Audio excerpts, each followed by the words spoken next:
Let go. Let go. Sammy.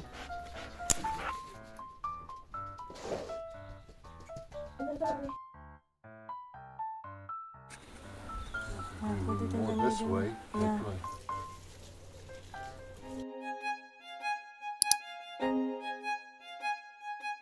Hi everyone! Kamusta kayong lahat? Welcome back to my YouTube channel, Vivian Casey, where I share my life experience as a Filipina in South Africa. I'm Vivian and today we're diving into an interesting topic, how daily life in South Africa compared to the Philippines. From the weather to the people and even work-life balance. So I will be sharing my personal experiences, of course, and insight. Ang background video natin is gardening, planting, and cleaning the house for today. So, let's dive in sa ating topic, Philippines. Mainit pero masarap sa pakiramdam. Dahil tropical country ang Pilipinas, sanay tayo sa mainit na klima. Kapag summer, grabe ang init lalo na kung nasa Manila ka. Pero kahit umulan, hindi naman ganun kalamig. Masarap din yung feeling ng hangin kapag nasa probinsya. Dahil laking probinsya ako, the best doon kasi nasa ilalim ka lang ng puno ng mangga, makakatulog ka na. At maririnig yung mga huni ng ibon at kung ano-ano pa. So, mas nakaka-relax sa probinsya. Lalo na kung maraming puno. Talagang the best. Especially doon sa bahay namin dati. Ang bahay namin napapaligid ng puno. Ay nako, mahiga ka lang sa labas ng aming balkonahe, makakatulog ka na ng maayos. Naalala ko nga noon, kahit malamig sa umaga, sapat na ang isang manipis na jacket o kumot sa gabi. So wala tayong problema sa mga frozen toes or chapped lips yung nagdadry. Dahil di naman ganun katindi ang lamig sa Pilipinas. And ang lamig pati natin is from December to February lang. So medyo maiksi yung panahon at hindi nga ganun siya kalamig. Sa South Africa naman, from extreme cold to mainit. Pero nung unang lipat ako dito sa South Africa, ibang-iba. Ang unang winter ko dito, grabe na shock ako. Akala ko malamig na ang Baguio noon, pero ibang level pala ang South African winter. Sa ilang lugar dito, umaabot ng below zero ang temperatura. At kahit na nga mayroon kaming heater sa kwarto, at dito sa aming mga ginagalawan, ramdam ko pa rin talaga yung lamig. Nung una, hindi ko alam kung paano magle-layer ng damit. Talagang jacket lang ang isinusuot ko. Pero pakiramdam ko talaga nanunuot yung lamig. Hindi ako makagalaw pagka lagi ako nasa higaan. Ang ginawa ng asawa ko, tinuruan ako, maglalagay daw ako ng sando, tapos ay isang jacket, and then yung pambabae lagi nakamahaba and may medyas. Nung una pakiramdam ko balot na balot ako, pero sabi niya ganun daw talaga. So ngayon medyo nagkaroon na ako ng idea kapag winter dito. So may jacket na ako, tapos may makapal pa ako pag minsan lumalabas ako, may isa pa akong coat. At ang isa pa nakakatulong pag winter, yung may mga sabaw-sabaw. The best para sa akin talaga yung nagluluto ako ng sopas, nilaga, tinola, sinigang, talagang lahat ng may mga sabaw-sabaw na luto sa atin sa Pilipinas na gagawa ko dito para lang makatulong sa akin sa pakiramdam na nilalamig talaga ako. And of course, meron din kami mga blanket na makakapal dito. Ang lifesaver ko talaga yung mga pagkain na may sabaw. Even the Milo, kape, talagang doon ako kumakapit tuwing winter dito. Ewan ko lang sa iba pero talaga ako lamig na lamig. Pero ang summer naman dito ay grabe rin naman ang init. Sa ibang lugar daw ay umaabot din ng 40. Pero dito kung saan ako nakatira ay 34. Pero ang init kasi nila dito ay dry yung init nila. Alam niyo parang sa sobrang dry, even yung skin ko ay parang sobrang dry din. Wala kasi dito masyadong humidity. Hindi katulad sa Pilipinas na mataas ang humidity natin. Kaya hindi ka masyadong pagpapawisan pero sobrang init pa rin. So, kailangan talaga dito ay moisturizer, hydration, sunscreen. So, kahit paminsan paglalabas lang ako sa garden ko, naka-sunscreen na ako. Kasi nga parang binabatak yung aking skin. Ewan ko lang pero yun ang aking experience dito sa South Africa. And then, Nahirapan din niya ako paghahanap ng moisturizer dito para sa balat ko. Kasi nakailang beses na akong palit, walang bumagay sa akin. Nag-try na talaga ako ng iba't-iba't. Kung makikita niya nga nyo sa personal, yung aking mga lieg, yung mga aking mga binti, talagang siya ay dry na dry. Anyway, na-survive ko naman ang first winter ko dito sa South Africa. Ang laging question sa akin is, which do you prepare? South Africa weather or Philippine weather? Honestly, I love experiencing the 4 season kasi bago siya para sa akin. And ang saya makitang autumn leaves. Alam mo, nag-change kasi yung color ng leaves dito. At tuwan-tuwa ako doon. Siyempre, nakikita lang natin yun sa video or sa TV. And mga layer ng winter outfits. Pag pupunta ako sa mall at nakakita na ako ng winter outfits, oh, ang ganda, ang saya mamili. Ay, alam mo yung ganong feeling kasi nakikita lang natin yun nga sa TV or nakikita lang natin sa picture. So, ma-experience mo yun is talagang nakakatuwa, nakaka-excite. Pero syempre, nothing beats the tropical warmth of the Philippines. So, mas gusto ko pa rin yung hindi na kailangan magkumot ng makapal sa gabi at pwede kang matulog ng anytime without worrying na sobrang lamig, na lalamigin ka, na kailangan mo talagang magdoble-doble jacket pagkagabi, especially pag madaling araw. Now, let's talk naman about people. Alam natin na tayong mga Pilipino ay kilala sa pagiging hospitable. Kahit sinong bisita, parang party agad ng pamilya. Pero paano nga ba ang kultura dito sa South Africa? So, Filipino hospitality, always welcoming. Sa Pilipinas, napaka-friendly ng mga tao. Kahit first time mo lang makilala, parang close na agad kayo. Kahit sa tindahan lang, may mag-good morning ate o ingat po kuya. May sense of community kahit saan ka mapunta. So, sa probinsya, lalo na, kapag may handaan, lahat invited. Madalas din tayong tumulong kahit hindi tayo hihingan. Minsan nga, kahit kapos tayo, magpapahiram pa rin tayo sa iba. Yan ang bayanihan spirit na wala sa ibang bansa.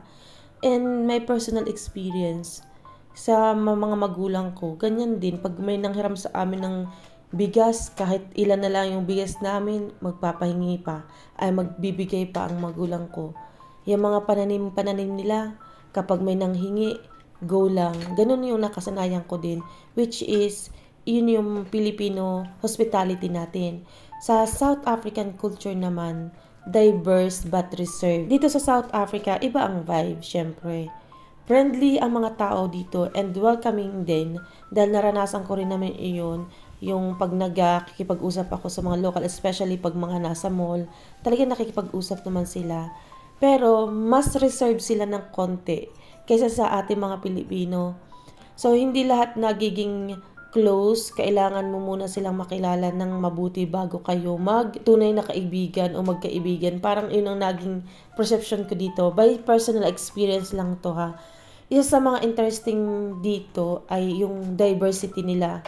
Maraming ethnic groups, iba't ibang lengguwahe. Actually, dito sa South Africa, meron silang 12 official languages at isa kasama doon yung sign language ay isang official language dito sa South Africa. Ang widely spoken dito ay English, Afrikaans, Zulu, Xhosa at marami pang iba. Kaya minsan nakakatuwang makinig sa conversation kasi ang daming accent. Pero ang pinaka nagulat ako ay yung way ng pakikitungo sa strangers. Mas formal sila dito, hindi uso ang po at opo tulad sa atin. Hindi lahat ng tao ay mahilig sa small talk. One time, mayroon akong pumunta kami sa isang fast food. So, nakagawian ko ng ngumiti. Siyempre, sa cashier or kung sinong nakaharap ko, ngumingiti ako. Kasi ganun tayo sa Pilipinas. Napangiti ako.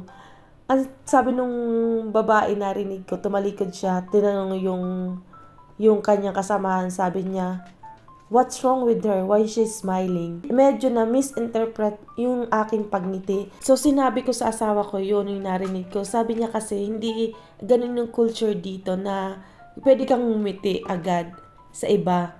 So, lalo, especially stranger kayo. So, sabi niya, huwag kang ngingiti basta-basta. Kasi nga, hindi ganun dito. Hindi daw katulad natin sa Pilipinas. Pag napatingin ka sa isang stranger at ngumiti ka, di ba, ngumingiti tayo, tumatangong pa nga pag minsan. So, sabi niya, hindi ganun. So, yun yung experience ko dito. Which do I prepare? I love how diverse South African is. Pero syempre, wala pa rin tatalo sa Filipino hospitality. Ang sarap ng piling na kahit saan ka magpunta sa Pilipinas, may sasagot sa iyo na alam mo may nakangiti sa iyo. Syempre kasi Pilipinas yun. And of course, I love South Africa as well. Yung mga nami-meet ko dito, I love them. Kind nila. And walang judgment, kumbaga. Yun ang gusto ko rin dito. Work balance, hustle culture versus relaxed lifestyle. So lastly, let's compare work balance sa Pilipinas. Madalas nating na maririnig ang puyat culture. Lagi tayong nag-overtime tapos may side hustle pa. Pero dito sa South Africa, iba yung work culture nila. So sa Pilipinas, hardworking and hustling talaga. So sa Pinas, masipag tayong mga Pilipino kahit minimum wage, papasok pa rin at mag-overtime para kumita ng extra. So marami din sa atin ang may mga side business, may mga nag-online selling, may nagbebenta ng pagkain, may nagpapa-freelance kahit may full-time job na. So ang downside lang, minsan wala na tayong time magpahinga dahil work, tapos uwi, tapos work uli. Minsan kahit weekend, may trabaho pa rin. So yun ang culture natin sa Pilipinas. Dito sa South Africa ay balanced lifestyle naman sila. Kita ko ito pag mapupunta kami sa mga malls or sa mga store o kahit sa ang establishment.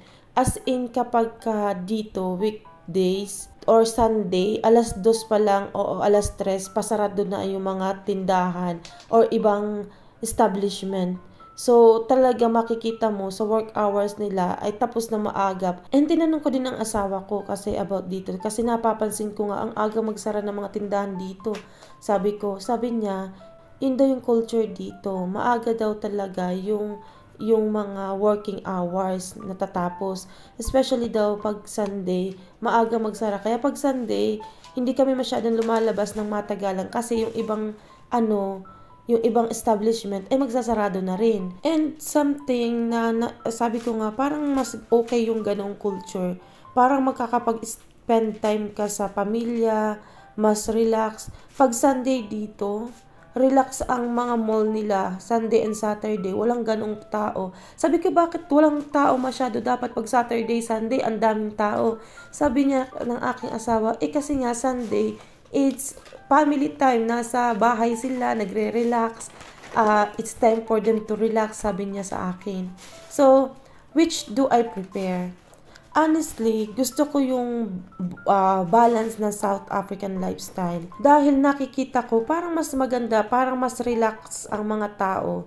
Alam mo yung ganoon. Pero, I still admire the Filipino work ethic. Iba talaga ang sipag at tiyaga ng mga Pilipino. So, to summarize, life in South Africa and Philippines is very different. May pros and cons sa bawat isa. Tropical of Philippines versus Four Seasons of South Africa. Friendly Filipinos versus diverse South African. And hustle work culture versus work-life balance. Sa tingin nyo mga kababayan, mas gusto nyo ba ang buhay sa Pilipinas o yung relaxed lifestyle sa ibang bansa? Let me know in the comments and don't forget to subscribe for more kwentuhan. Until next time, ingat at salamat sa panonood sa aking mga video. Please subscribe everyone. Thank you. Bye! Pomegranate. Ang hirap naman bigkasin. Basta itatanim namin siya ngayon. Ayan, wala na siyang nagawa kundi sumama sa akin sa likuran dahil mayroon siyang asawa na trying hard na maging plantita.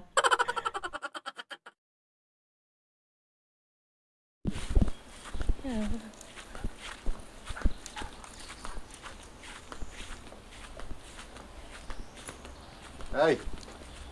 Nakikita ninyo, yan ay saging. Galing yan kay Tita Hazel, isa siyang Pilipina na nakatira na rin dito sa South Africa. At of course, ayan si Sammy, nakikigulo sa aming pagtatanim. Look at that, Sammy, wag mong papakaalman yan ha. So ayan, ang paligid ng aming bahay.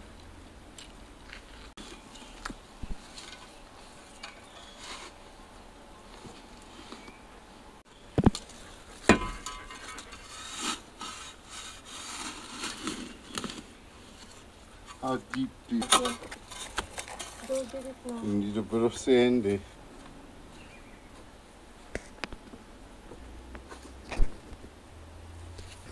There's no thorns. Oh.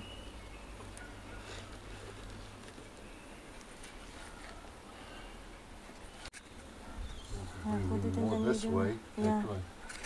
And now,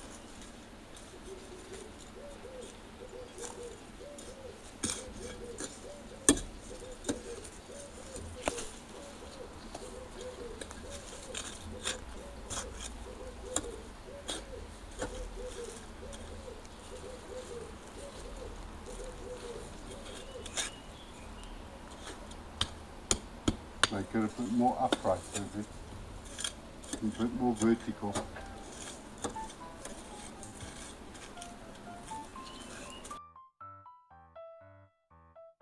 nito sa paligid para hindi hukayin ni Sammy dahil pag iyon ay napagtripan na hukayin ni Sammy ay naku, wala na. Ayan. Lagyan pa natin dito sa gilid. Lagyan natin ng brick ang paligid. Ayan. Mabuhay ka at mamunga ka ng marami.